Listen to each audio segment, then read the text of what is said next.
In the quiet suburb of Elmwood, where neighbors whisper and secrets are scarce, two lives unexpectedly collide, unraveling a tapestry of love, betrayal, and the quest for truth.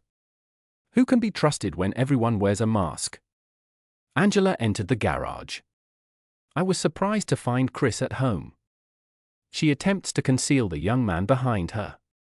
"Chris, what are you doing at home?" she inquires, her voice shaking. Chris glances up, his expression a mix of disbelief and rage. The young man, caught up in the moment, pauses before going into the shadows. Angela, a beautiful 5'9" woman with a healthy 145 pounds, always dresses professionally for work. Today, she wore a white blouse with an additional button undone, her black linen skirt highlighted her long, world-class legs, and her 3-inch heels enhanced her flawless, derriere. As they discussed Angela's question, her eyes flared with irritation for a brief moment. She inquired why Chris was home at 3:30 in the afternoon. "I joke with everyone who will listen that I had a crush on Angela since we first met. I had a meeting with several key individuals from her company, and Angela. Their administrative assistant showed me around. After a few hours, I invited her out to dinner. We've been happy together ever since." One day, Angie's pal unexpectedly arrived beside her, concerned. I was expecting a smirk, but he wore a contemplative expression. We were puzzled by Angie's early return from work. "Angela and I have been inseparable from the first date. I devoted all of my efforts to our relationship and family. After years of hard effort, I founded a tiny but successful insurance brokerage firm. Angela continued her studies and received a bachelor's degree in 6 years, thanks to the help of her employer. She moved from a support job to human resources, eventually becoming the department's head at the company's Hartford, Connecticut office. I've been profoundly in love with Angela for about 3 decades. As I sat there trying to remain calm, I couldn't help but reflect on the dramatic shift she had undergone in recent weeks. I wanted to confront Angela since she had devastated me when I found her treachery and unfaithfulness. Angie flashed me a bright smile as she spoke. "We came home early to talk about something important with you." I asked, lifting an eyebrow, "What is it?" I remained focused on Angie, disregarding the other man's offered hand. Mr. Browner, a newcomer, walked forward to introduce himself. "Nice to meet you. I'm Michael Browner, the new attorney at Kellerman & Sons. I've been working with Angie for the last few months." I keep my focus fixed on Angie, not giving him the time of day. My jaw clenched as I considered what I actually wanted to do to him. Instead, I growled, "I know who you are and why you're here." When I brought up the topic of Ang, I observed my wife's anxiety for the first time. "Why do you tolerate that person's rudeness in our home?" I motioned to someone. "Let's call them Person X." Angie was anxious and perplexed. As a thorough planner by nature, she had most likely considered every potential situation for this talk. In her mind, she had covered all areas and expected me to accept the situation. A quick look at him made me smile. I could tell his face muscles were clenching and about to form a knot, just as tense as mine own. A fascinating situation was developing, and it would be far from what Angie and her boyfriend could have imagined. I took a few long breaths to calm down and attempted to contain my mounting irritation. "Let us move forward," I suggested. "Why not create 3 drinks? I recommended that we converse in the living room." "A glass of wine, please," Angie softly asked, turning to the guy.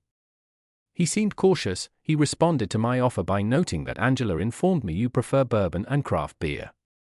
I nodded and replied, "I do." I stood up from the kitchen table and headed over to the family room bar. As I exited the room, I heard hushed voices and footsteps moving in the opposite direction, through the kitchen to the living room. After a few minutes, I joined them in the living room. They sat together on the sofa. I offered Angie a glass of her favorite Merlot, and the guy a tulip glass full of amber ale. I took a tiny glass of bourbon and sat in the armchair across from them. After we raised our glasses in toast, I sipped the potent drink. The guy took a sip of his beer, raised the glass, and scrutinized it. "This is a remarkably complex amber ale," he commented. "What is it?" Haps Blue Ribbon, I replied. His eyes furrowed, and Angie looked perplexed. You've said Pabst Blue Ribbon is the worst beer ever, even compared to donkey urine. Halfway through her statement, she saw my laugh. You're such a jerk, she replied. We came home to have a quiet conversation with you, but you have been nothing but disrespectful and arrogant, Angie stated. I smiled and countered, I am a jerk, rude, and condescending, so we really need to get started with your talk. I am confident that my ever-faithful wife will teach me how to conduct a courteous, uplifting, and loving conversation. Angie flinched, unable to meet my sight. He took over, starting, Chris, we've come here to discuss. I respectfully interrupted, saying, actually, I got it right the first time. The man seems bewildered. When you first met me, you addressed me as Mr. Harrington, that is what I prefer, or perhaps sir. His face turned scarlet, and I responded with a shrug, or sir. Without allowing him to continue, I went to Angie, and what would you like to discuss? The man attempted to talk, but I cut him off, excuse me, I'm having a private talk with my wife. Please sit down, sip your drink, and let us handle things. Angie was extremely unhappy and said, your behavior today has been unacceptable. I wanted to alter immediately. I examined her question and responded, I am not sure what is worse, your hidden relationship or attempt to influence me. Angie's look alternated between confusion and anxiety. He appeared concerned, recognizing their scheme might have failed. I met Angie's eyes and added, what frustrates me more is that you've been dishonest with me and treated me disrespectfully. Angie's expression was a mix of amazement and surprise as she gently inquired, you know? It seems like I have more friends at your workplace than you. Several weeks ago, I received an anonymous email from someone at Kellerman's.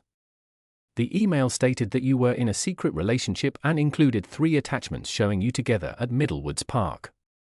The photos included hand-holding and kissing. Angela apologized, I am sorry you had to learn about this. I interrupted, so you want a divorce? Angela shakes her head, no, I adore you and do not want a divorce. My relationship with Michael is only a fling. He is new to Connecticut and has not made many friends yet. Once he settles down, he'll look for a regular relationship. I apologize, but it does not work for me. I agreed to a committed relationship with a loved partner. Instead, I've realized that the person I've devoted my life to has strayed. A divorce seems more appropriate for our future pathways. Angela pleaded, Chris, please stop. I do not want a divorce, and I don't believe you do either. This is a one-time event, nothing more. I'm drawn to Michael and needed some excitement in my life. It has never happened before, it will be over shortly, and it will not occur again. I promise. I took a short sip of my drink and paused for a moment before responding. First, your statements have little weight. Everyone in this room knows you aren't always honest. Angela was ready to say something, but I interrupted her and said, second, I have to question if this is your first indiscretion. For all I know, this may be your 50th. Please pause and think. We worked hard to establish our family, and now that Kelly is married and thinking about beginning her own family, we can slow down and prepare for a beautiful retirement in a few years. My brief relationship with Michael will be long forgotten. Without asking if anyone needed another drink, I went to the den and refilled my glass. I was convinced that the 2 folks in the living room noticed my lousy manners. They whispered to one another as I approached, may I offer my thoughts, Mr. Harrington? He asked, please move ahead. I responded, evidently unimpressed. He cleared his throat before proceeding, Angela is correct. Our position is transient. I apologize for engaging in an affair with a married woman. This is not something I've done before. However, Angela is genuinely amazing. He stopped before adding, considering divorce may not be the best long-term option. After all, you have spent decades together. Don't let this fleeting emotion drive you to make a decision you'll regret. Angela was concerned about the prenuptial agreement that her father had them sign, fearing that it might result in her losing assets in a divorce. As a lawyer, he assured her that a nearly 30-year-old agreement could be readily revoked due to changing laws and antiquated language. To enforce the agreement, they needed substantial proof of infidelity. Angela couldn't help but marvel how her wife had grown so naive. Turning to Angela, I asked, "Why would you seek legal advice from a corporate attorney who graduated near the bottom of his class at Texas Southern University Law School?" Texas Southern is frequently regarded as one of the country's worst law schools. Angela responded, "How did you know?" I did not let him finish. "I've got a motto, know thy enemy." I refocused on Angela and asked, "What are your plans for the future, Angie?" After a moment of reflection, she revealed, "Michael and I would spend some time together. I'll stay at his flat tonight, and tomorrow we'll go to New York City. We'll stay in the city for 2 nights and return home on Sunday." Despite understanding their plans, my wife's daring declaration devastated my heart. I hoped she could see the sadness in my eyes when I asked, "So, you've not only shared your vacation time with this individual, but you'll also be spending our yearly weekend excursion with him?" For years, we've taken 4 trips to New York City per year. Memories of all the incredible adventures we've had together, including award-winning plays, concerts, and sporting events. You've broken every precious moment we've created. I'm not sure what has changed, Angie, but you've become as dismal as this individual. I explicitly pointed to the individual. Angela sensed my concern and attempted to console me. I was so preoccupied with my thoughts that I ignored what she was saying. Within my head, a voice urged me to finish it. Looking at Michael, who appeared genuinely concerned, I questioned, "Is it okay for you to be involved with my wife when your wife is not present?" Michael responded, despite his discomfort, "Christopher, Michael's wife died years ago. He would not cheat on her." Even Michael appeared to disapprove of my wife's last remark. I smirked and replied to Angela, "Unlike you." Then, I turned to Michael and asked, "Are you a widower?" He hesitated before looking between Angie and me and finally said, "Yes." I picked up a folder off the floor and opened it.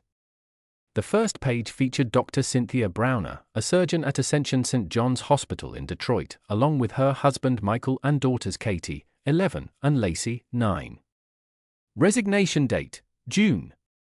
Moving to Hartford, Connecticut, for a new position at St. Francis Hospital and Medical Center. If I hadn't been so depressed, I would have found this amusing. Angela's expression was a combination of amazement and disbelief. "You lied to me?" she inquired, apparently hurt. I couldn't help it, I gave a giggle. "Could you imagine?" Michael asked, "someone who is not honest lies to someone who is also not honest. What is the world coming to?" Michael softly put his hand on Angela's. Before I could say anything, I realized that I didn't care. "Angela," I apologized. "I lied. I couldn't help it. You're very attractive and lovely. I desired and needed you, so I lied to get you." He grabbed her hand as they stood up. "Let's return to my apartment and chat. Tomorrow, we'll spend a lovely weekend in New York. When we return, we will have 3 weeks until my family arrives.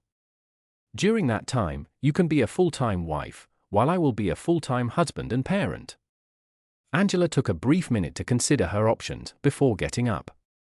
She grabbed his hand and turned to face me. "Once the weekend is over, I promise to entirely let go of Michael. On Sunday, I'll return home and continue to be the lovely wife I always have been." Angie and I locked eyes, and I couldn't help but feel my heart break even more. I listened calmly as you detailed your temporary circumstance and assured me that it would not affect our relationship. With Angie now, I respectfully urge that you both allow me adequate time, about 30 minutes, to give my thoughts on the changes I anticipate occurring. They exchanged glances before reluctantly agreeing to offer Chris 30 minutes of their time. Chris took the initiative, setting up a Zoom meeting with Peter Liu and Michael on the screen. The 3 attorneys listened closely as Chris described his position. Angie and her buddy were quarterbacked by my conclusion, and they sought their advice and expertise. "Ladies, it is your turn to talk," Mrs. Harrington spoke in a plain tone. "I'm here on your husband's behalf to discuss your upcoming divorce. The appropriate documents were filed to the court this afternoon. It is best to employ a lawyer and arrange for official notification. I expect a response by the end of Monday. If I don't hear back from your attorney, we'll hire a process server. The reason for the divorce is infidelity. We have a detailed report from a private investigator that includes audio-visual and telecommunication evidence pertaining to your intimate contact with Mr. Browner. As Lou finished his argument, I placed a second folder on the coffee table in front of Angie. The folder landed with a loud thud, surprising both men. This contains a copy of our divorce petition and the PI report, I informed the startled couple. Angie's eyes returned to the TV. We will emphasize that the prenuptial agreement must be properly fulfilled. You should be aware that your family's business and legal problems are reviewed every 2 years as part of this procedure. The prenuptial agreement has been modified to meet current state legislation. We have your signed and notarized consent for all revisions over the last 28 years, so I am confident the agreement is totally enforceable. You are no longer linked with Harrington Brokerage, which takes effect immediately. You must return the company car within 1 week. Your company credit cards are now invalid, and your cell phone will be deactivated in 7 days. Memberships at Cedar Mountain Country Club in Los Angeles have been ended. Your shared credit cards with a client have been paid off and cancelled. Your joint bank accounts, including savings, checking, and retirement money, have been frozen under the prenuptial agreement. As part of the arrangement, Mr. Harrington will benefit from an 80-20 split of cash and near-cash assets. Mr. Harrington will now own your home because you shared your house with Mr. Browner on occasion. The court is expediting your eviction. The court will deem it easier for you to relocate. Mr. Harrington wants the house right now, and you will have 1 month to remove your possessions. There will be no alimony, and child support will not be an issue. There are other minor claims which your lawyer can explain to you. Chris, do you have anything further to add? The screen went off.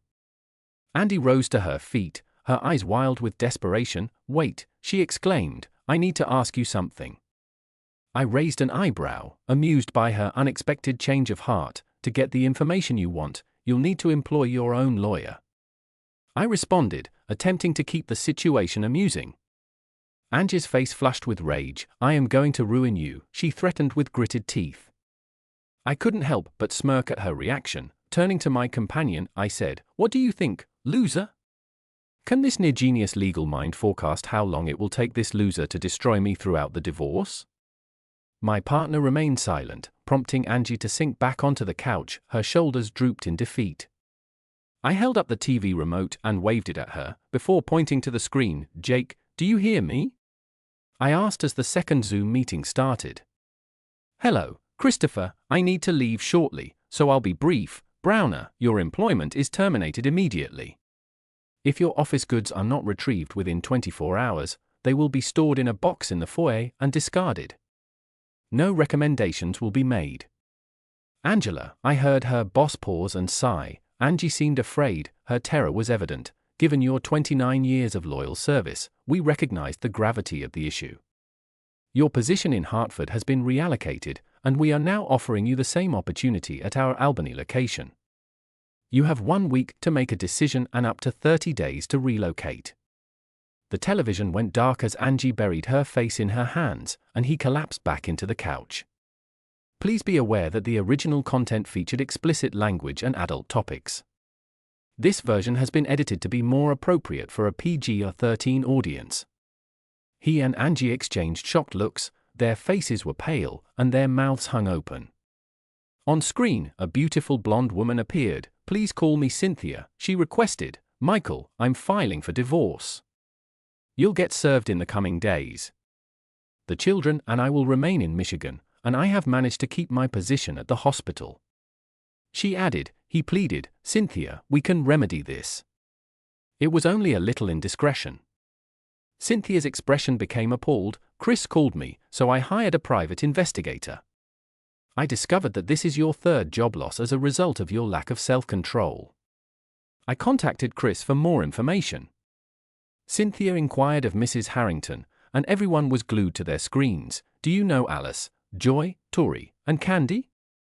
Cynthia continued after Angie did not react. I will take that as a no. They're all your acquaintances. Did you know Michael has links with each of them? That's quite a list. You were simply one of many. Cynthia concluded, tell me where to send your things, Michael. You aren't welcome here. The screen went black, and he cried, I'll get you for this. He tried to stand up, so I swiftly drew my Glock and pointed at him. His face became pallid. This is exactly the reaction I was looking for. You have two possibilities. Personally, you can leave or sit down and be silent. I don't care what you decide, but if you try to confront me, I'll take action. I was relieved when the person elected to sit down, allowing me to complete my final scheduled Zoom meeting. I looked at Angie, who looked ill. Her cheeks were streaked with tears, and her eyes were matted with mascara. She looked dreadful. For the past 2 weeks, I've been visiting a psychotherapist, Angie confessed, crying into her hands. It's ironic, you deceive, cheat, and betray your relationship, and I'm the one looking for treatment from a mental health professional. I chuckled and asked, how twisted is that? A little time later, I informed Angela that after Dr. Waters heard our tale, she asked me a question that was quite helpful. She inquired, have you heard the saying, love is blind? It was as if a light bulb went off in a dark room. When she asked whether I loved you so much that I wouldn't have learned about your betrayal if not for the anonymous email. My love was so strong that it overlooked your shortcomings. In my eyes, you had no defects. I hope you understand that you will never find anybody who loved you as much as I did. Angie continued to cry while curled on the couch. I intend to keep visiting Dr. Waters. It's critical to have someone to confide in about your deepest thoughts and emotions, especially after such a heartbreaking incident. I never imagined someone I cared so much about could treat me so badly, but on the bright side, I'll recover from the agony and humiliation and move on from you. I discuss my plans for the day with Dr. Waters. She isn't a fan of retribution, but she thought the first 3 Zoom encounters were satisfactory. She thought you deserved some payback. However, she attempted to talk me out of attending our next Zoom meeting. She was concerned that the emotional toll it would take on me would impede my personal development. After considering her point of view, I admit that Dr. Wilson may be correct. The next Zoom conference will be painful for me, but it will cripple. I still don't care. This next meeting will be difficult for me, but it will render you immobile.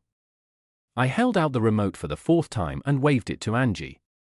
She paused before sitting up straight. I hit the button, and everyone's attention was drawn to the screen. A face appeared, and Angie groaned, no, no, please no. I adore you, Daddy, Kelly responded with a smile. I adore you too, sweetheart, I responded. Angie's eyes widened. Why? She inquired, her voice shaking. How could you do this to me? I heard everything, Mom.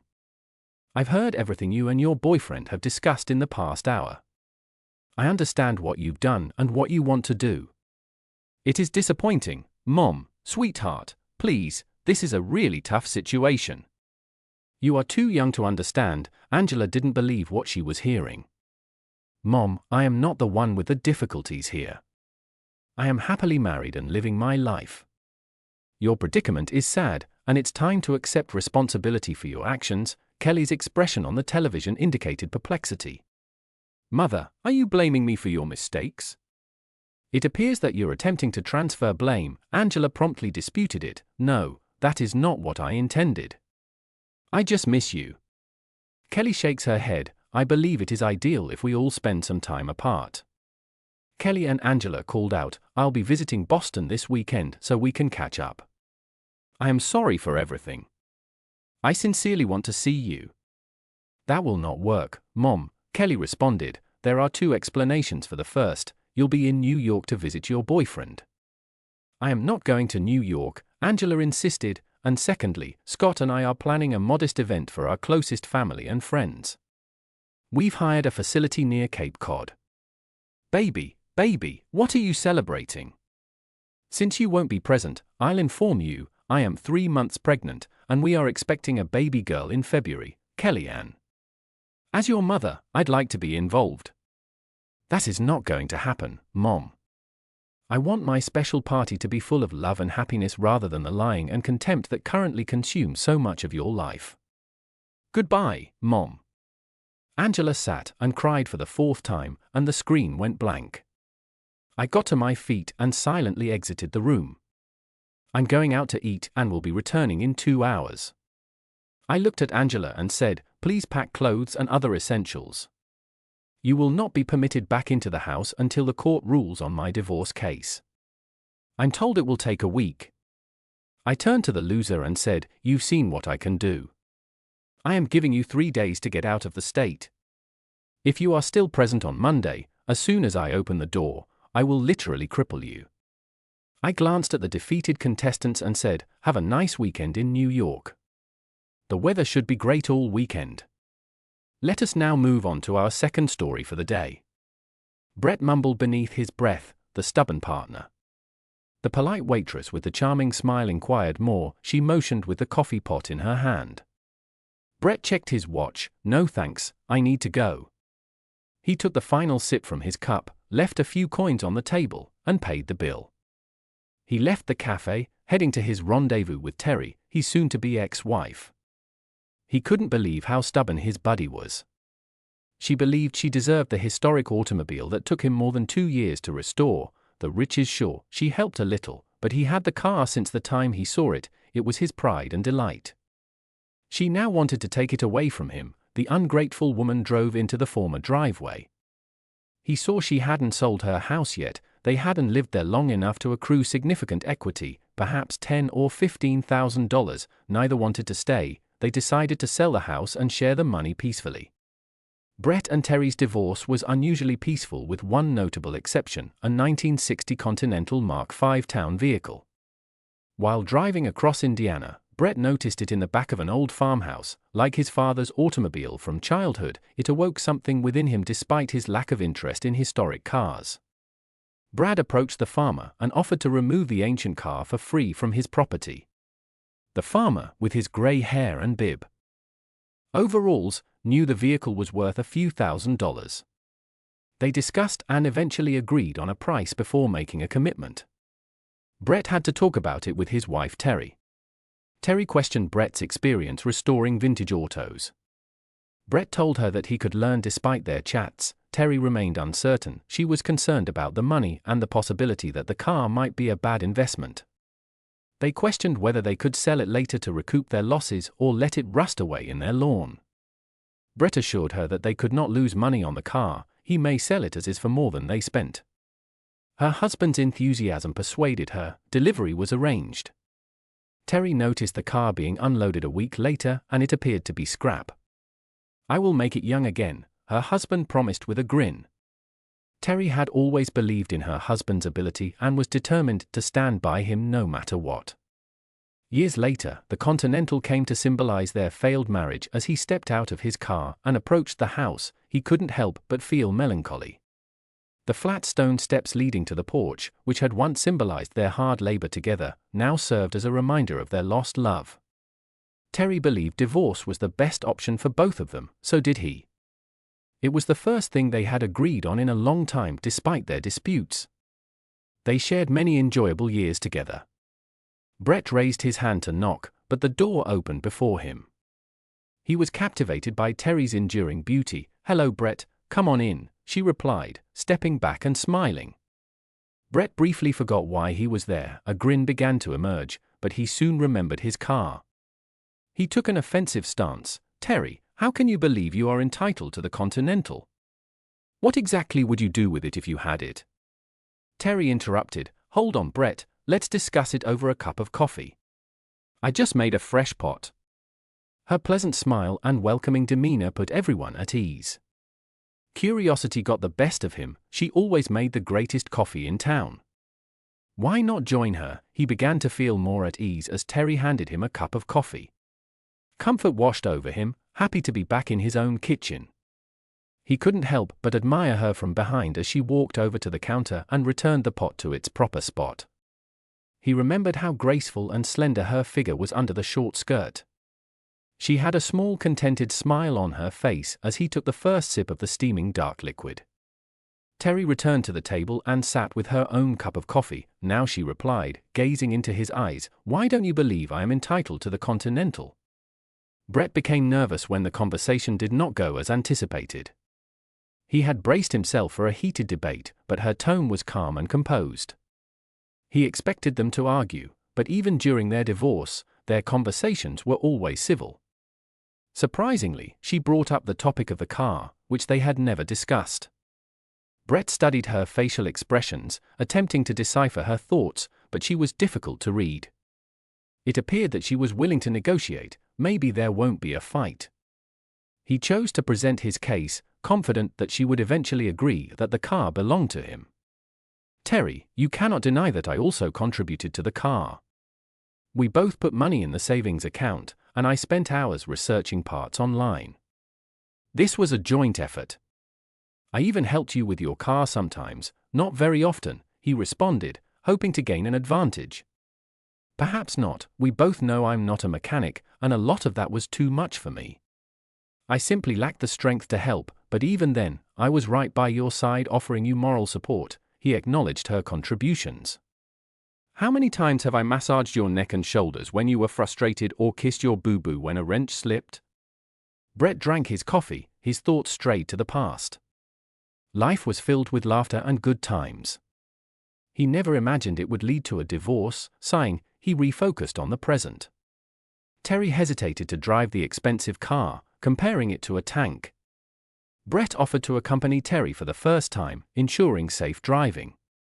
Gosh, he thought, what a surprising request. Not only does she want to borrow my car, but she wants me to teach her how to drive it. "How about this?" I suggested. "I could come by on the weekends and give you a ride whenever you need it." "Would you really?" she asked with a smile. "Sure," I replied. "How many times do you need a ride?" I asked, curious. "As many times as I want, I guess, as long as you don't have anything else planned," she replied. I raised an eyebrow, and she quickly added, "Does that mean I get the car?" We both laughed, and I thought, maybe this won't be so bad after all. "Come on, Terry, if we had known we were going to argue over it, I would have included it in the property settlement and let the judge decide. I thought it was a foregone conclusion that I would keep the car. I never imagined you'd want it. Won't it bring back bad memories?" "Bad memories?" she questioned, looking a bit puzzled. "Well, we spent a lot of time in that car together. Remember when we first used the back seat? You mean the one I searched for 3 months before finding one that wasn't all torn and worn out?" "Yeah, that one," he admitted, realizing she was scoring points. "We took a drive up by the lake. You wanted to show me how spacious the back was, and it was indeed," she said with a light chuckle. "We had a great time exploring different ways to make the most of the space, but I don't see why that would be a bad memory. Do you?" "Well, you know, with the way things are now between us, I just thought maybe you regretted those times." "Is that how you feel? You think I wish those moments never happened?" Brett was taken aback. He thought he heard a hint of sadness in her voice. It was quite different from how she sounded when they discussed the divorce a few months ago, as if she was eager to move on. "No, to be honest, those were some of the most joyful days of my life," she said, her voice wavering slightly. "But I don't understand, Brett. Why are those memories happy for you but not for me?" Brett hesitated, feeling embarrassed. He didn't want to admit his lingering love, knowing she no longer felt the same way.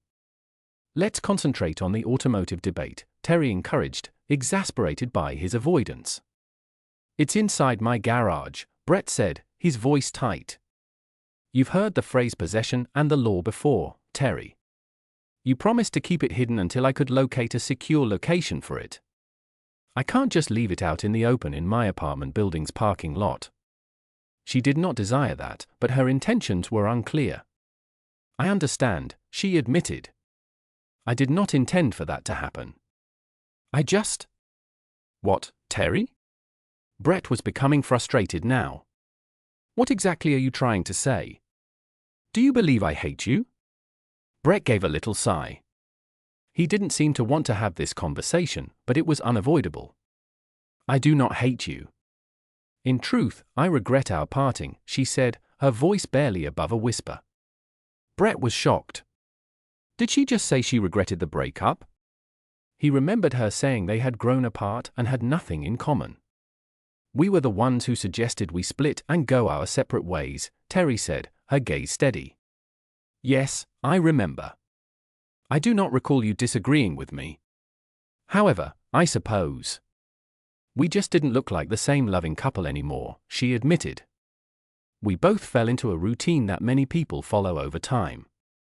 She confessed they started to take each other for granted.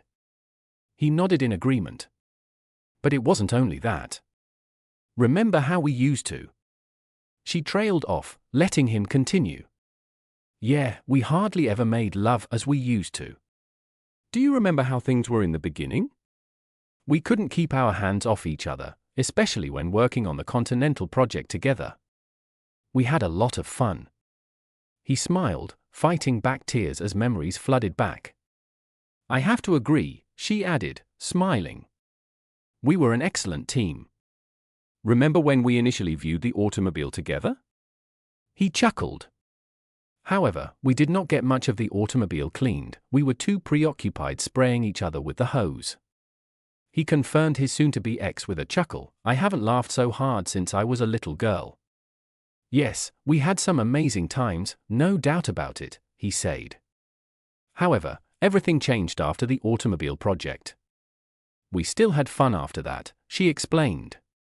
Remember driving up to your mother's house and seeing her face? Yeah, she recognized it immediately. It reminded her of Dad's automobile when he passed gone. Terry reminisced about how she became emotional after they took her for a ride. You're correct, Brett admitted.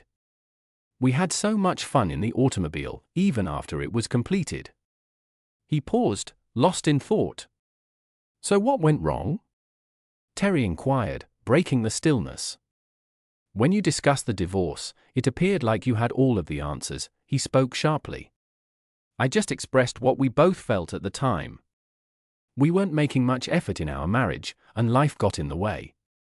You were spending more time with your buddies, but I was engaged with Audrey. I hung around with the boys because you were constantly preoccupied with Audrey. I didn't want to be alone, so I started joining them, he explained. I'm not sure, she responded. We had issues, but I didn't know how to solve them. I found peace at Audrey's apartment, away from the stress of our difficult marriage. He mentioned that she looked to be drifting away from him during their marriage. I was worried that you had lost interest in me. Our lovemaking grew less frequent, and the passion we previously shared was gone. Terry contemplated his views. I recall being less passionate about our personal moments than I had been previously. I can't pinpoint the reason, but I'm sure it wasn't because I had lost affection for you.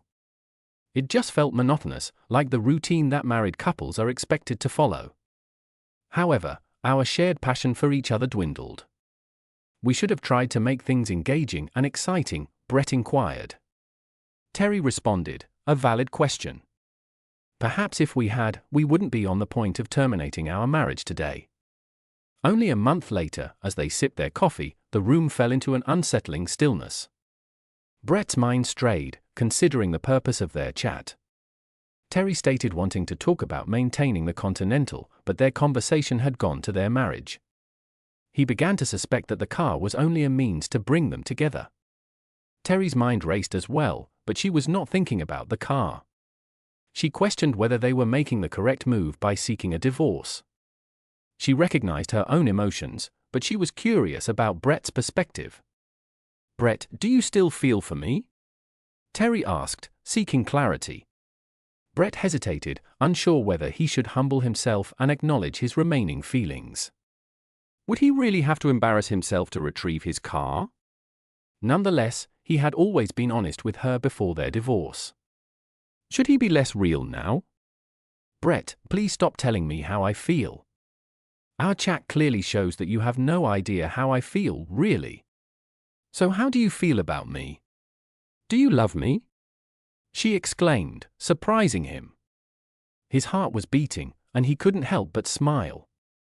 Yes, Brett, I still love you, she said, her voice filled with emotion. But you have been dating. People claim you're moving forward with your life. You are who or what? People, have you been snooping on me? No, absolutely not, but hey, people, we both know. I've heard you're dating and were already hunting for someone new. They advised me to do the same. Terry sighed, expressing her unhappiness with their friends. Why do individuals always have to become involved in the troubles of others? What was the point of running to him, and all she did? I did date a little, yes, very little. I went on 3 dates with different men, she could see it on his face. She knew he wouldn't pose the question, but it needed to be addressed. No, Brett, I did not sleep with any of them. I'm not going to pretend I wasn't tempted. I am sure. I don't need to tell you 5 months is a long time, to be honest. I expected to bring them home after each date.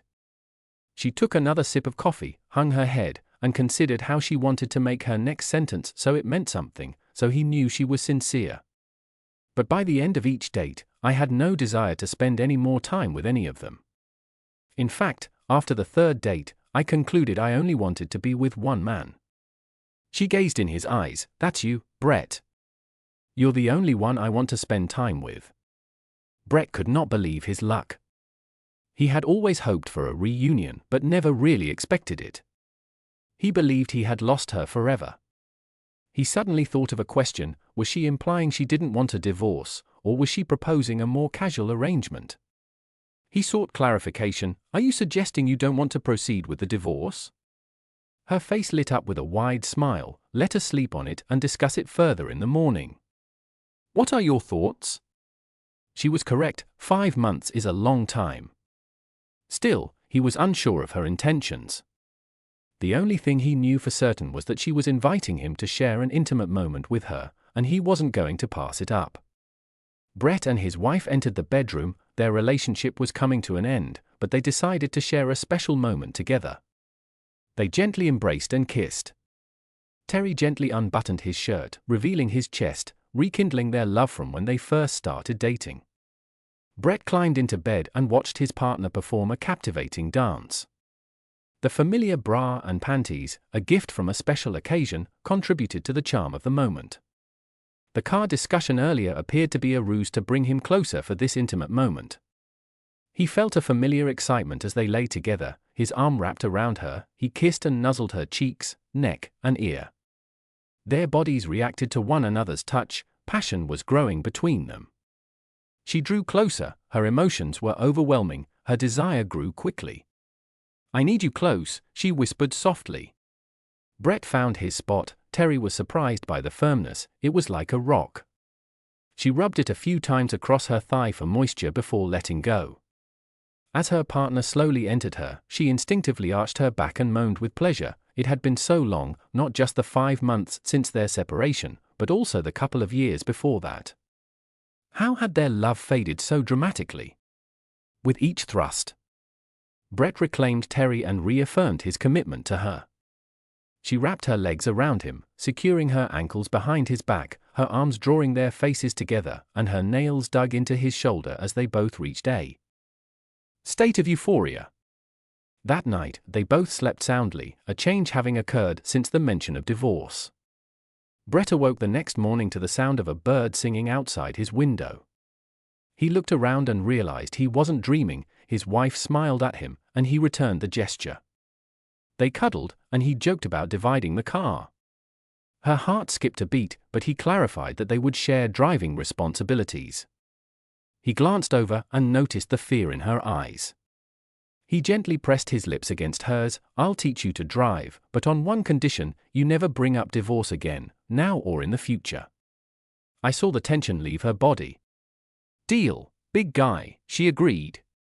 I'll call the lawyer tomorrow to cancel everything. To show her gratitude, Terry decided to do more than just say thank you. She kissed and playfully teased his chest before moving lower. Her mouth explored his stomach and navel, leading to the stiffness of his love tool as it rubbed against her skin. She heard him groan, and when she cradled his private part between her breasts, she felt his excitement. Brett closed his eyes, immersing himself in the moment as he felt her tender kisses. Their connection was intimate and passionate. They shared a special bond, one that brought them closer together. He gasped as he neared his peak, reached up and gripped the pillow, his body responding to the intensity of the moment. His entire being tensed as he found release, his love and devotion pouring forth into their shared experience. That Sunday, they took a brief break from their embrace to gather some of his clothes. Their love continued to grow, strengthening their bond. That night, they reaffirmed their commitment, holding hands and gazing into each other's eyes. They promised to cherish and respect one another, vowing to never take their relationship for granted and to work on their marriage every day. They knew how close they came to losing what mattered most and promised never to let it happen again. On Monday, Terry met her friend Audrey for lunch. Audrey noticed Terry's smile, a rare sight in recent months. "I'm guessing your plan with the car worked," she inquired, delighted. "Like a charm," Terry replied, still beaming as she sat down. "What do you say? He loves me. He's calling the lawyer today to stop the divorce." "Terry, that's fantastic!" Audrey exclaimed. "Audrey, I can't seem to understand how we reached the point of divorce. It's like we got bored with each other for a moment. Maybe we needed this to rekindle our relationship," Terry said with a sigh of relief. Audrey smiled. "You know the saying, you don't know what you have until you lose it. I'm glad you two realized this before it was too late." Terry, with a nod, said, "I just don't understand why you used the car, though. Why didn't you just call and discuss the divorce?" "I wasn't sure how he felt. I didn't know if he still cared for me. If I had called and mentioned the divorce, he might have ignored me. I wanted to talk to him in person. I knew the best way to make sure he would come over was to threaten him with keeping the car." "I'm so happy for you, Terry," Audrey said with a smile. "Thanks, Audrey," Terry replied. Audrey then asked, if things hadn't worked out and Brett wanted to go ahead with the divorce, would you have kept the car? Terry shook her head. "No way. That car is Brett's pride and joy. I could never take it from him or hurt him like that." Epilogue: Brett and Terry committed to their relationship and worked on their marriage every day. They made sure to have regular date nights, whether it was dinner and dancing, a show, or just spending time by the lake in the backseat of their beloved Continental. They explored new experiences in their bedroom, read interesting articles together, purchased games, and watched movies with a mature theme. Their adventures and intimacy were different from their deep emotional connections, and they shared both. 3 years after reconciling, Brett's mother passed away. Brett and Terry supported each other through the entire process, handling funeral arrangements and ensuring she never felt alone. A few weeks later, they worked on selling her house. Terry sorted through papers and receipts while Brett packed family heirlooms. "Terry," Brett called from the bedroom, "could you get the registration for the Continental, please?" "Why do you need the registration card?" Brett asked. "I just want to check something," Terry replied. A few minutes passed, and Brett handed his wife the Continental's registration. "Honey, you know how you've always said our car looks just like the one your dad had?" "Yes," he replied, a bit puzzled. "Well, you're wrong," she said, holding the registration next to another paper. "It's not just like it. It's the same one." Brett examined both papers, noticing the matching VAN numbers. His knees felt weak, and he sat down on the bed beside his wife. "You once mentioned that the Continental held a special place in your heart. I always thought it was. Because it reminded you of your dad's, but it was more than that. Believe, your dad played a part in guiding you to that car. It was his way of reconnecting with you." During their trip back to Illinois, they stopped at the cemetery. The remains of flowers still decorated the newly dug grave of his mother. Nearby was the well-kept grave of his father. Brett wrapped his arm around his loving wife and spoke with respect. "Dad, look," he said, gesturing to the Continental parked just a few feet away. "I know how much you love that car, and I promise to take good care of it. I hope you understand the happiness and joy it has brought Terry and me." He paused, brushing away a tear. "Remember to cherish Mom. She treasured you and held your legacy dear until you both found each other again." Brett and Terry locked eyes, embracing.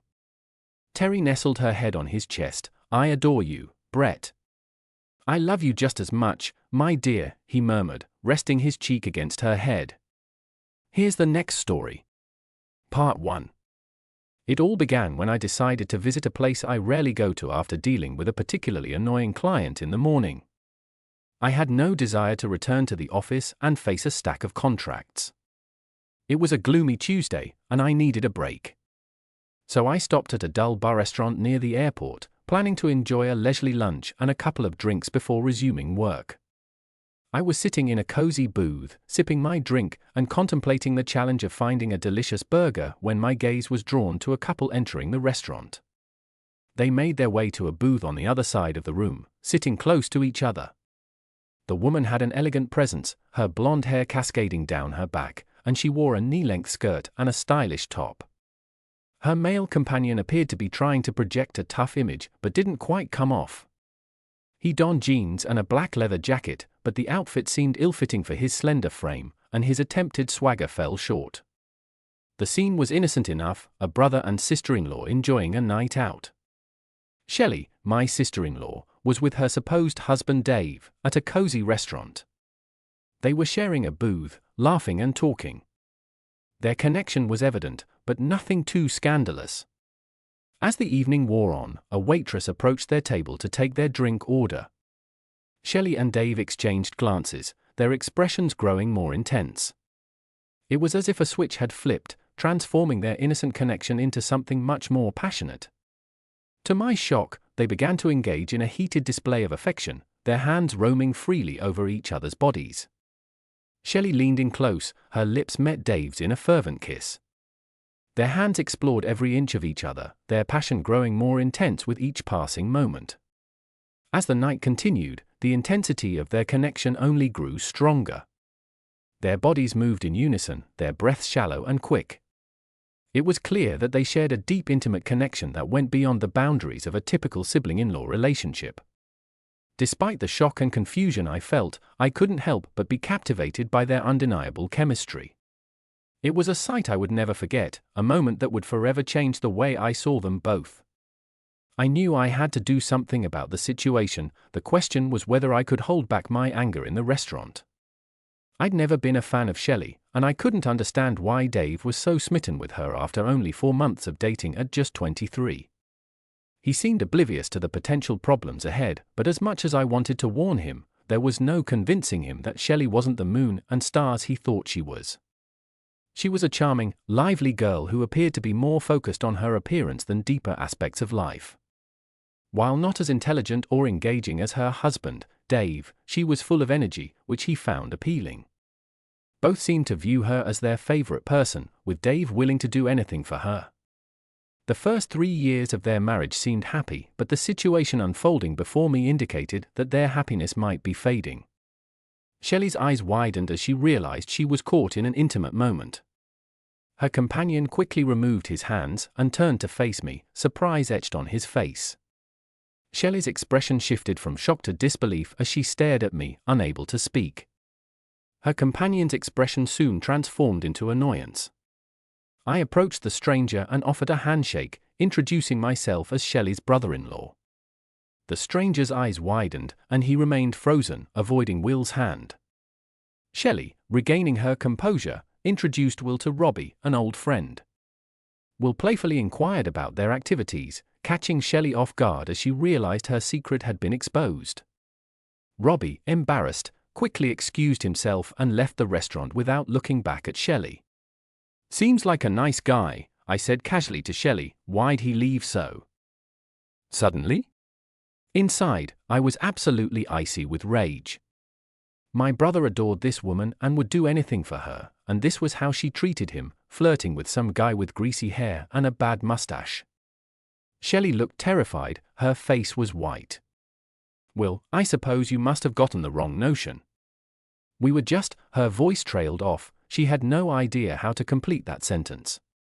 I observed her for a minute before I spoke. "You dishonest, unfaithful person. Dave loves you, offers everything you need, but that's not enough for you, right? You had to cheat with folks like this guy." How long has this been happening?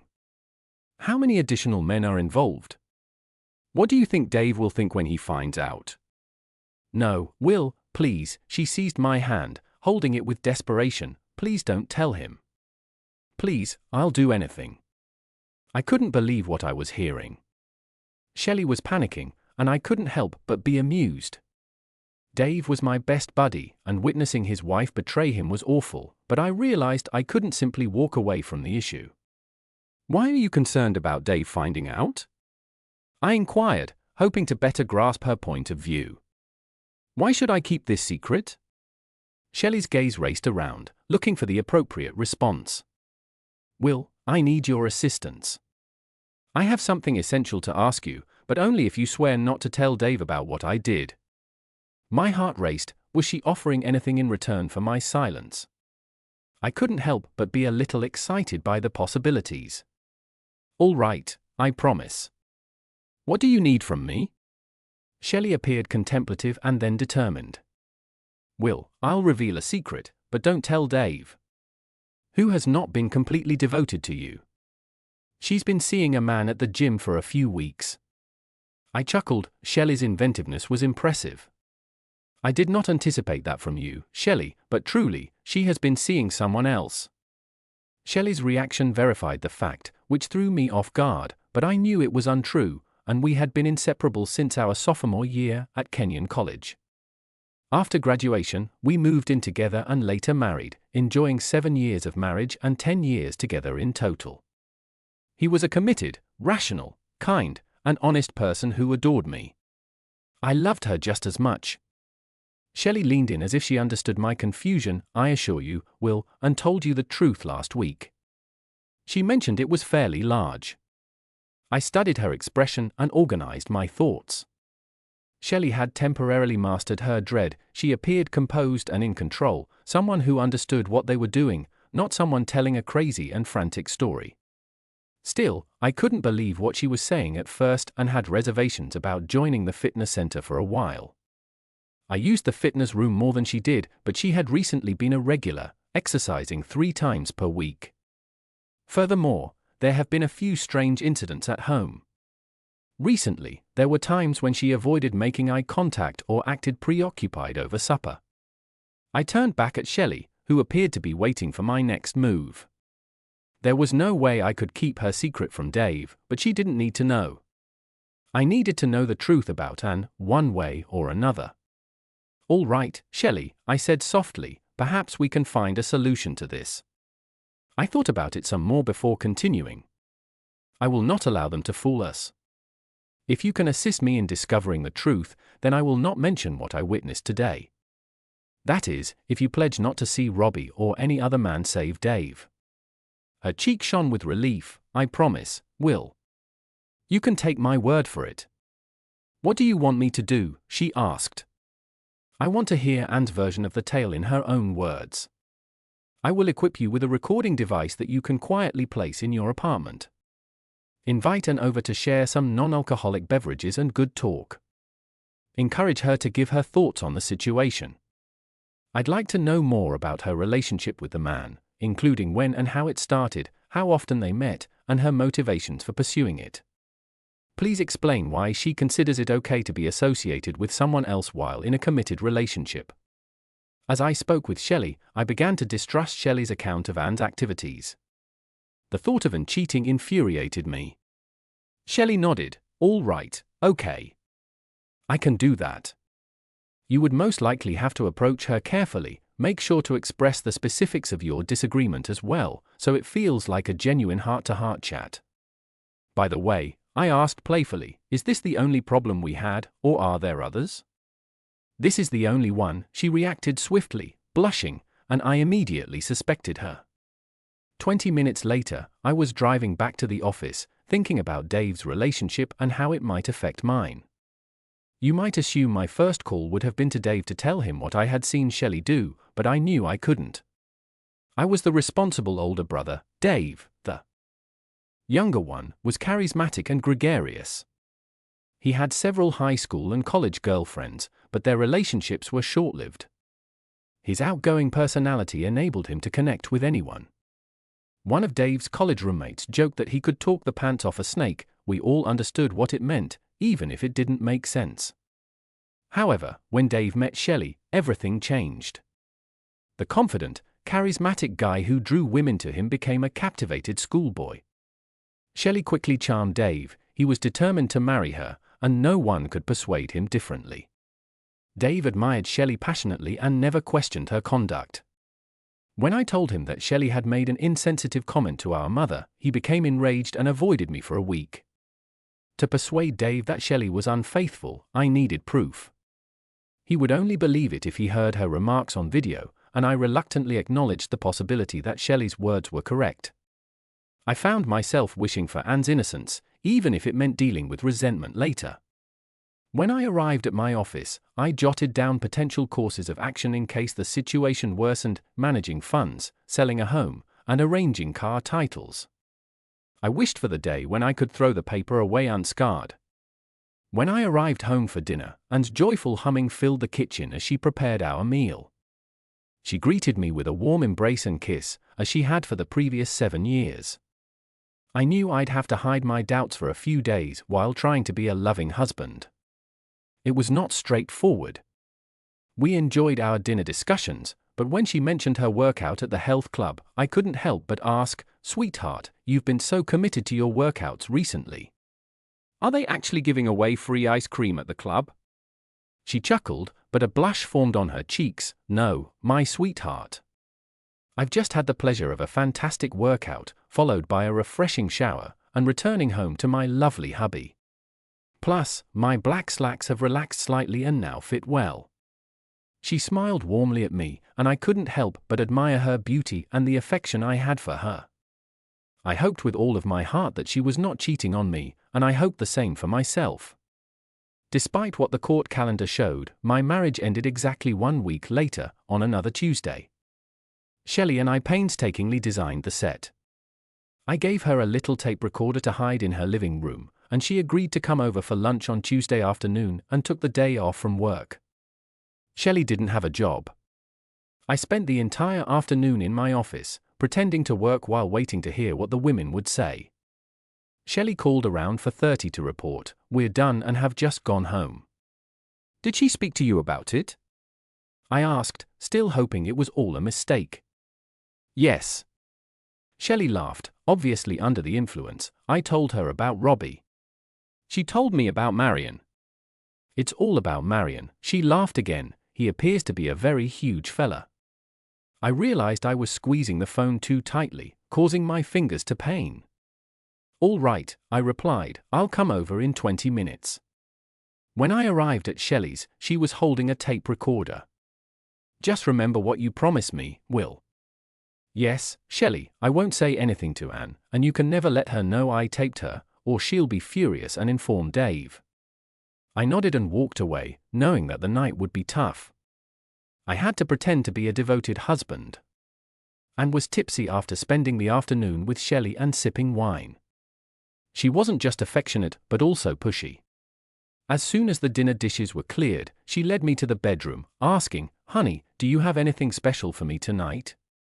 I was intrigued and decided to follow her. Doubt lingered. It might be our final special moment. I still hoped and hadn't strayed. In the bedroom, we embraced fiercely. Our connection was tremendous, but my heart ached. My mind raced, and I seemed blissfully unaware. She jumped right into our private time, eager and responsive. She typically kept her distance, and when we had a tender moment, she felt a rush of pleasure faster than usual. I felt a mix of happiness and despair. We took a break and then resumed, eventually falling asleep, snoring softly next to me in the guest room. I listened to the recording. Shelley and Anne's initial conversation was cheerful and relaxed. They enjoyed their wine, and Shelley gradually disclosed her secret. She admitted her involvement with Robbie, the insensitive man, and appeared to be aware of the affair beforehand. Shelley was simply offering the details to make her feel at ease. She did so well that she admitted Robbie was not the best, but instead, a guy named Marion. Laughed it off, seeming to be astonished, but she appeared to like the story. As I listened, I did not allow the detailed details to bother me. I knew what Shelley was like, and it would only strengthen my case against her. I waited patiently for the subject to shift, knowing that it would ultimately happen. She grinned pleasantly. "Okay, let's hear your story, sweetheart." Her laughter rang throughout the room. "You met him in the gym, and he is, let's just say, he's very impressive." She giggled, her voice full of enjoyment. I couldn't believe it at first, but trust me, it fits flawlessly. They both laughed heartily. I hesitated before pressing play again. My marriage was collapsing, and I needed to face the facts. I needed to confront my emotions and begin rebuilding my life. So I determined to hear the whole tale, accepting the anguish and rage that accompanied it.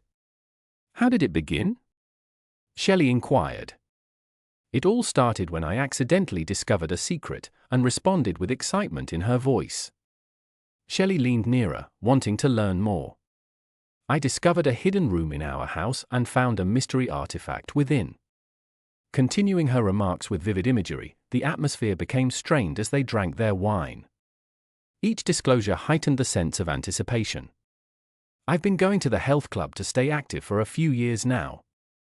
Although working out can be exhausting, I don't want to become inactive and lose my partner's interest. The club recently welcomed a new trainer, Marion. He has a powerful body and great shoulders, but he isn't particularly tall, don't you think? His name is rather unusual. He routinely interacts with female gym members, aiding them with equipment and offering assistance throughout their workouts. One day, I saw him talking with Patty McAllister, a former co-worker noted for her fiery red hair and toned physique. After their chat, he went to his office in the back of the gym, and Patty followed suit shortly after, entering the office stealthily. I couldn't help but smile as it was clear what had happened between them.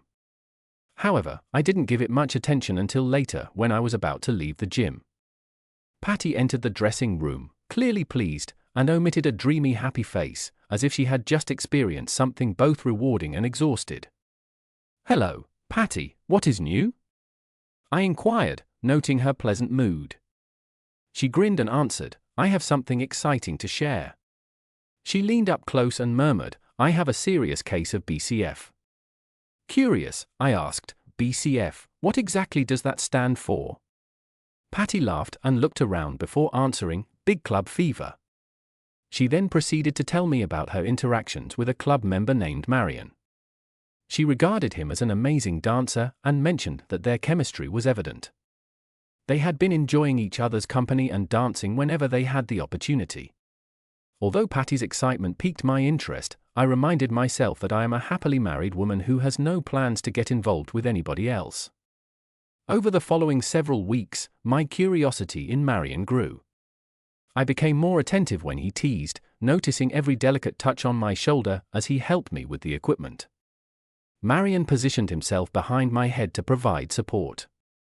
One day, as I was bench pressing in a private spot, as I looked up, I saw his pants above my head, showing a fairly large and notable silhouette. It was difficult to explain how enormous and noticeable it appeared in his jeans. She simply grinned down at me, recognizing what I was looking at. I almost lost focus, but regained it and finished my workout. As I returned the bar to the rack, he removed my hand from the bar and guided it down. His chest felt hard and powerful, indicating that he was in excellent form. I could feel my cheeks becoming red. I tried to move my hand away, but he grabbed it tightly, continued rubbing it up and down his chest. It seemed like I was under a trance. I couldn't stop looking up and touching him. Eventually, he gently helped me rise up, checked around to make sure no one was watching, and took me inside his office. I was dazed, my thoughts were scattered. I barely remembered that my panties were damp. He locked the door behind us, brought me to a chair, and sat down without saying anything. As we started talking, I couldn't help but sense the special electricity between us. It was unlike anything I'd ever experienced before. As our chat progressed, I found myself increasingly enthralled by the depth of our connection. After a few minutes, he gently guided me to lie down on the couch and began exploring. I was astounded by the intensity of our connection, every touch caused shivers down my spine. As he persisted, I felt myself on the verge of bliss. I had the most exhilarating and rewarding experience of my life in a matter of moments. That, however, did not deter Marion. He just kept stroking in and out of me, and I felt an amazing release. By the end, I was screaming, and he had to cover my mouth with his hand, exhausted and emotionally spent. I couldn't believe what had happened. Shelley exclaimed with disbelief, "That sounds great. I presume you've noticed him feeling dreamy and weak in the knees." I left his office and went into the shower. When I returned home and cleaned up, I felt a lot of remorse. I couldn't believe I had cheated on Will, and I was scared that he would notice the difference in my eyes as soon as he returned home. Surprisingly, he noticed nothing. That night was normal, and he didn't suspect anything. There was even a point when he wanted to give me a heartfelt embrace, but I was scared to expose my secret, so I mentioned that I was too weary. But the next night, I determined to give him a hearty greeting. We had a loving moment until he couldn't continue. For 2 weeks, I issued my usual exercise program. I knew I couldn't be around Marion without being tempted again. Eventually, I convinced myself that it was a one-time event. As a mature woman, I was able to resist him. So, I resumed my usual activities. At first, Marion was simply friendly. He'd offer me a wink and a smile, but never violated any boundaries. I believed I was past it, so I let my guard down a little. Then one day, Marion found me alone on the bench and made me uncomfortable. She faded off, and you found yourself back in his office, didn't you, Shelley? Yes, and it was not what I expected, she said, her voice tinted with regret. Shelley, I can't really describe it. I enjoy spending time with Will. We always have a wonderful time together. I had never felt tempted to be friends with anyone before. My office has a guy named Alex, extremely friendly and often makes others laugh. He was quite successful with other people, but he never went far with me. I was just not interested. But for Marion, it was like I'd never been around somebody before. When he's completely around me, it feels like he's about to explode out of my throat, and the thickness, that is what does it. That presence simply makes me feel such. I can't believe I'm telling you this, she exclaimed, laughing. It feels intense, as if each stroke is driving me further. It is astonishing how the sensation intensifies with each movement. I can't help but be awed by the magnitude of it all. Every time it happens, I'm caught in a flurry of emotions. It is not about the person or the passion that drives it, but rather the sheer intensity of the experience that takes over. Laughter permeated the room as the two buddies continued to talk. I stood there, feeling a torrent of emotions and attempting to make sense of it all. I kept viewing the movie, but it didn't show anything else after the second intimate session. She stopped protesting and had been meeting him 2 or 3 times a week for about a month, with no signs of stopping. Interestingly, she added that she had been enjoying their private moments more recently, presumably as a result of her secret, which seemed to excite her. Her BCFE had clearly moved on from any shame she had felt for being unfaithful to me. I was her 7-year companion, the man who was entirely devoted to her and understood the concept of giving up everything else. Part 2. Dealing with the situation. It was late when I went to bed in the guest room, fatigued from thinking about my next step. I had no intention of seeing her again, sleeping next to her, or conversing with her quietly. I got clothes for the following day without waking her up around 6:30 a.m. I was already up and out the door. I left with a quick, cold note: organize an early meeting. Sorry, I forgot to mention that last night. At the workplace, I made 2 copies of the tape. By 8:30 a.m., I was on the telephone with Eddie, my college classmate who works at a law firm downtown. Hey, Eddie, this is Will. I have a huge favor to ask. Could you perhaps schedule an hour this morning with your firm's meanest, most bloodthirsty divorce lawyer? There was a moment before he said, "My goodness, Will, you and Anne. I'm so sorry." We talked a little longer, and at 11:15, Eddie escorted me into the office of Margaret Adamson, a major partner in his firm. Eddie had remarked that she was really intimidating. Sharks move aside as she swims in the ocean was how he described her. Margaret's posture and handshake confirmed this. I was happy that she would be my lawyer rather than Anne's. I played the recording for Margaret and Eddie, posing as Anne. After hearing the first minutes, Margaret picked up the phone and said, "Hold my calls," and we kept listening. After it was over, we sat quietly for a moment. Finally, she inquired, "So what do you need?" "I want to dissolve my marriage, not because we have irreconcilable issues, but because of adultery. I'll be fair with our split savings, but I want that house. She needs to reclaim her maiden name, she shouldn't be Mrs. Will Harris anymore." Margaret listened intently, examining my expression. "Excuse us for a moment," she said, "and Eddie and I needed to talk about the legal elements of this." After only 5 minutes, I returned to her office. Margaret was eager to continue. "The divorce proceedings will be straightforward, and she will not object to your terms. However, the tape you referenced will not be admissible because she was unaware of it. Just so you know, your sister-in-law may be requested to confirm its validity if necessary." "This is where things become sticky," I added, as I discussed Shelley's betrayal, my brother's condition, and the first half of the recording. "I haven't informed my brother yet, but I need to. He will be as heartbroken as I am, and I cannot hide it from him." I said with a wry smile, "Margaret, would you be willing to help him with his divorce as well?" She looked at Eddie and then back at me. "Let's start with your sister-in-law's segment of the recording." Margaret and Eddie had a private conversation for a few minutes after hearing it. When we met again, she stated, "Your wives were a great match." She spotted my face and hastily said, "I apologize, well, I should not have said that." The tape may not be useful against Dan because she was unaware that it was being recorded. Shelley, on the other hand, may be subpoenaed to testify regarding remarks. This may not have a big impact on the case in Dave's case. The recording is admissible because Shelley was aware she was being filmed, as long as he remains sensible. He should be able to have an uncomplicated divorce. Marion, as well as the fitness club, becomes the object of legal action. While Marion may not have much to contribute, Eddie and the speaker anticipate a sizable compensation from the club, ranging between $600,000 and $1.5 million. The tape could be utilized in a legal suit, and the club does not want unwanted publicity, which may lead to many husbands terminating their wives' club memberships. Margaret begins working on the divorce forms, and Eddie apologizes to the speaker, assuring that Margaret will get what they want, but still feeling horrible about the incident. I attempted a smile. "Do not worry, Eddie. This simply allows us more time to practice tennis together." I thanked them and then departed. Throughout the day, I concentrated on the smaller things. I arranged a locksmith appointment at 4:30 at our home.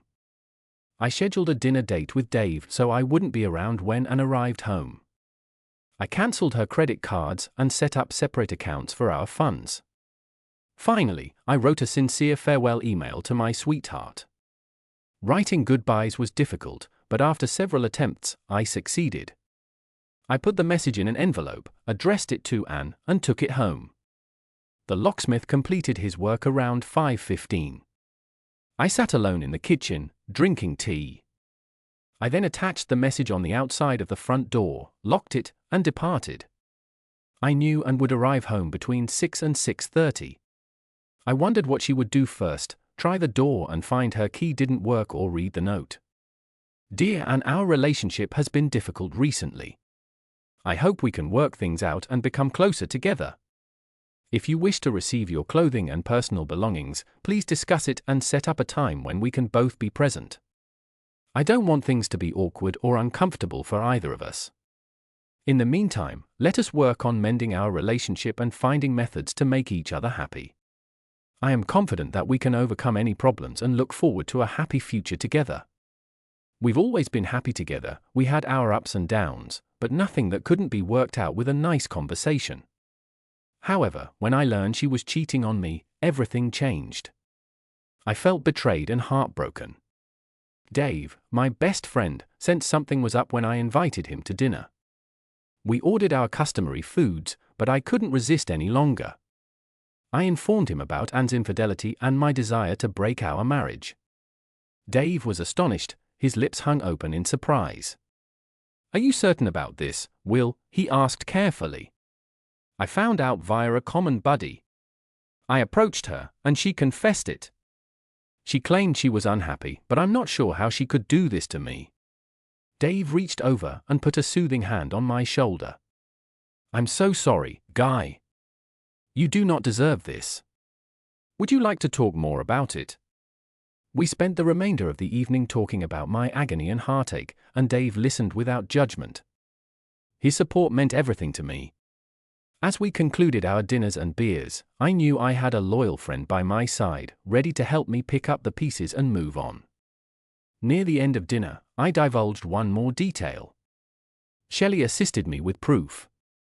She recorded a chat between herself and Anne where they shared everything. He looked at me kindly and said, I apologize, Will. I am grateful to have a great wife like Shelley. She has always liked you, and while you may not have always approved of her, she does. I couldn't stomach hearing him admire his wife any longer. Dave, please wait. Let's pay the bill and return to the house. Under the screen door, there was a note from Will in Anne's handwriting. I placed it on the hall table without reading it before leading Dave to the guest room. Dave, this is very essential. You know I care for you and would never hurt you, right? He looked cautious because we rarely talked like that. Of course, Will. What's happening? I told him to listen to the recording Shelley recorded. Simply sit here and listen. I will be in the other room. I rewound the tape, pushed the recorder towards him, ignored his perplexed expression, and exited the room. I couldn't stand to remain while he heard it. There was an initial silence, broken only by the muttering on the tape. A sudden crash followed. And I believe Dave had thrown something, possibly an ashtray. I heard him stroll around. The tape is still playing. After that, nothing happened for quite some time. He stormed into the kitchen, his eyes filled with anguish. You jerk, how could you do this to me? Dave's voice was filled with rage as he confronted me in the kitchen. I stood up, ready to defend myself. Dave, what about Anne? Do you think I'm enjoying this? I glared at him, hoping he could see the sincerity in my eyes. His face softened, the anger in his eyes replaced with a look of hurt and betrayal. Why didn't you tell me about it, Will? He asked, his voice cracking. I sighed, trying to keep my own emotions in check. Dave, you know how you feel about Shelley. You wouldn't have believed me. Remember the argument we had after I mentioned something about what she said to Mom? I explained to Dave how I had learned about Shelley's infidelity a week ago and knew I couldn't tell him directly. He needed to hear it for himself, and I had only received the tape from Shelley yesterday. Over the next several hours, I shared my story with Dave. I told him about meeting Shelley and Robbie at the restaurant, the deal they proposed, and the tape we created. I also mentioned my conversation with Margaret Adamson, the lawyer who would be handling our divorces. Dave stayed in my guest room that night, too scared to confront Shelley. We ignored the phone ringing and eventually unplugged it as the calls from Shelley became incessant, each message more desperate than the last. Weeks passed, and Shelley kept calling, leaving tearful messages asking to talk, but I didn't respond. I saw no point in talking to her. She even showed up at my workplace, but my receptionist alerted me, and I slipped out of my office whenever she arrived. A few times, I saw her car parked outside our home when I returned from work. Each time, I drove past and stayed away for a couple of hours until she left. Margaret Adamson did an excellent job with the divorce proceedings. She navigated the legal obstacles and scheduled a court date. At first, Shelley's lawyer denied any infidelity, but after receiving a copy of the tape, he stopped making that claim. He argued the tape was inadmissible, but Margaret was prepared. As the court date neared, Shelley's lawyer contacted Margaret for a settlement conference. After hearing the tape, they agreed to a settlement. Dave moved out of his apartment with Shelley and into the guest room, waiting until she left to make his escape. Dave declared he didn't want to see or hear from her, just wanting to escape. His eyes filled with tears as Shelley turned away, unsure if it was good or bad that she understood his feelings. Shelley left a series of frustrated voicemails at home, contrasting with Anne's regretful messages. Eventually, I began filtering them, immediately deleting any from Shelley or Anne upon recognizing their voices. Shelley attempted to reach out to Dave through his workplace and sent him letters, but he never acknowledged them. Margaret managed his divorce proceedings, and we allowed her to take charge of the situation. To my surprise, the legal issues involving Marion and the health club were resolved quickly. Marion vanished without a trace, leaving no way to contact him. The health club, wanting to avoid negative attention, agreed to a $1.1 million settlement after signing a confidentiality agreement. I received the largest check I'd ever seen in less than 10 weeks. My brother and I supported each other during this time, enjoying meals out, attending ball games, and spending evenings sharing beers and discussing our relationships with Anne and Shelley, as well as the many wonderful women out there waiting for us. It wasn't easy to believe that last bit, but we were able to help each other. I could see, as plain as Dave, that there wasn't a thing wrong with Dave that led to Shelley's behavior. She was simply difficult to deal with. Likewise, Dave reassured me that Anne's actions weren't a reflection on me, just an indication of her own struggles.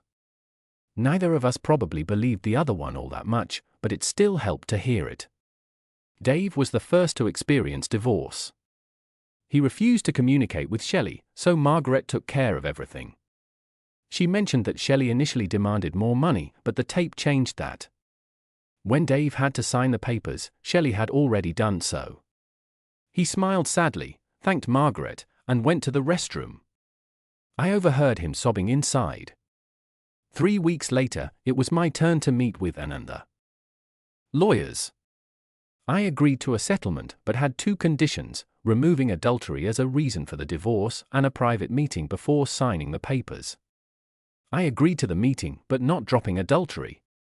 We compromised, saying if Anne could persuade me, we'd change it to irreconcilable differences. Curiously, I was excited to hear what Anne had to say, having loved her for 10 years. I couldn't imagine walking away without one final conversation. When I arrived and sat in the conference room, Anne was wearing a blue dress that reminded me of our past. Her hair was shorter, but it suited her well. She appeared pale, yet she was still the beautiful woman I had loved for so long. "All right, let's get this meeting started," I said, trying to maintain composure. My heart raced, but I kept a neutral expression. "Just 2 things, please," I requested. "Don't say you love me, and don't say it was just sex." Her face turned red, and I could see tears forming in her eyes. "Well, I'm so sorry, but how can I not say those things?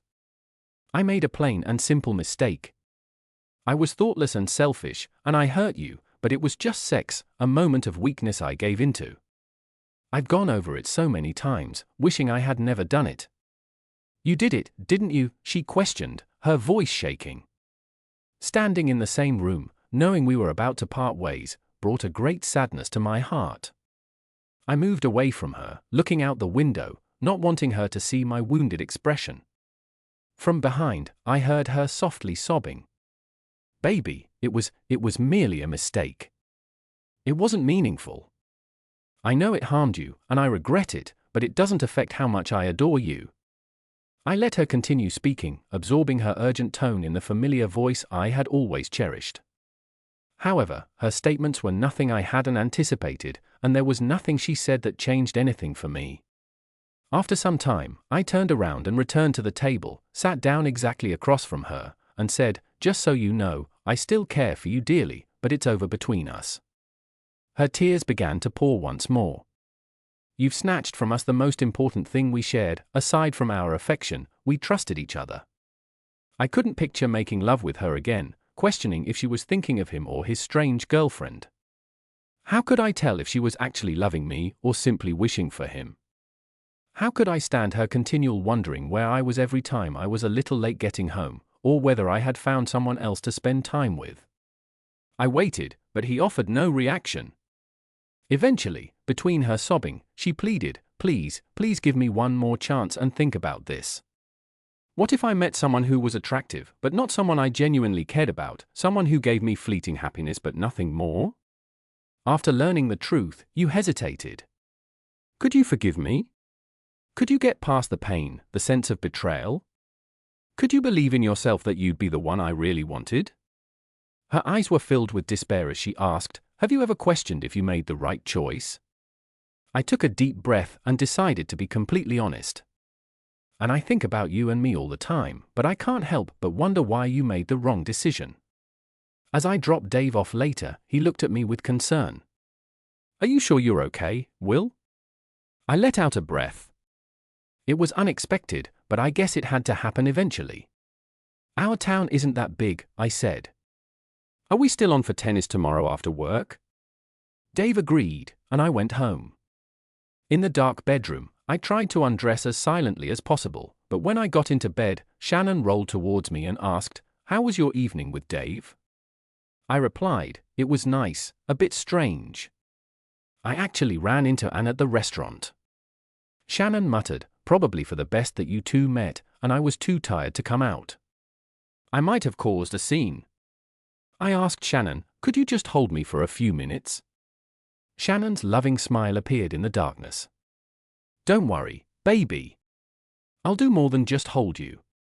Let me make everything better. I inhaled the sweet aroma of her perfume as we hugged and experienced tender pecks on my neck. Thank you for listening to today's stories. If you enjoyed listening, please like and subscribe if you haven't done so already. Also, leave a comment below to share your thoughts on what happened. Take care.